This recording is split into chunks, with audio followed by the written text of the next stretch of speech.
Alright, so here's what I got. I got a whole bunch of these big logs here that I got from the local golf course. They're way too big to split for me. They're kind of wet still. I didn't know what to do with them. So I'm going to show you what I did with one the other day and it worked out great. So let's see if it works with this one. I'm going to take my 16-inch steel chainsaw here. I'm going to try and just take 4 cuts out of this thing. Here, just here, and here, and cut the core right out of this thing. Just the width of that blade.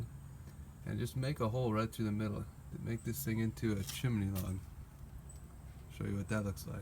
So I just got done plunging the first one through there. You got to be really careful when you do this, because if you go ahead and just start hitting this thing, it will pop up and hit you in the face. You want to be very careful about how you start this. You have to start this at an angle so that you cut down and down and down. You don't even start to think about pushing forward until you got it in there a ways, whereas this thing cannot jump up and hit you. So that's the very critical, important thing to do here. If you're gonna try to plunge cut through this thing, you gotta be careful. Okay, so now I got the second cut there. You gotta try to get them pretty much parallel with each other. If you don't, you end up crossing them over or something, it won't work out too good. You can see I didn't do too bad on that one. So I'm gonna rotate this thing 90 degrees and cut here and here. Try to take that whole square chunk out the middle. I got that third cut in there now, and you can see how much room you really got to take, because you got to start with that blade up in here and come down and down and down, because if you just try to plunge it, it will kick back at you. Don't even think about trying that. So you got to kind of cut down into this thing until it's plunged in a ways, until you can keep pressure down on the blade and keep pushing it in. It's so important to do that, because this can be a pretty dangerous process.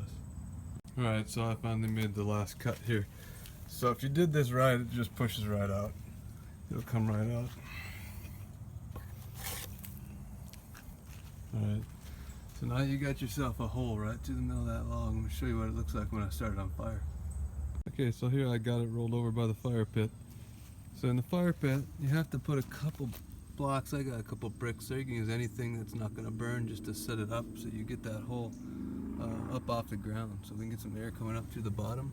I'll show you what it looks like when I get it set down. Alright, so it's sitting in there now.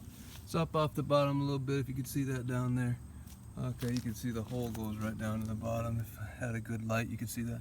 So I'm going to take a little handful of this stuff, just kind of drop it in there. I don't want too much, don't want a big fire down there. Just want something to get this going. So I'll put a little bit of that down there. Okay, so now you don't want so much of those shavings that it actually plugs the hole. Next, I'm just going to take a little bit of diesel fuel, and I mean just a little bit. This is diesel fuel here. I don't know, maybe an ounce. I'm just going to let that diesel fuel sit there for, let's say 5 minutes. Just soak into the inside of that hole a little bit. And then a few minutes here, I'll light it up and I'll show you how easy this fire is going to be. Alright, it's been a good little while. Went in and took a shower and let that soak for a while. Let's see what happened when I started up.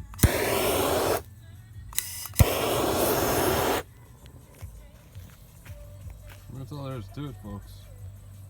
That will keep burning like that. I'll let that go for a little while.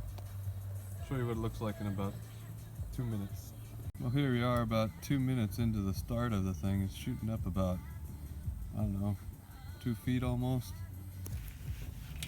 It's smoking a little bit right now. You know, it's pine. But the nice thing about it is, you know how pine snaps and everything, and this will too.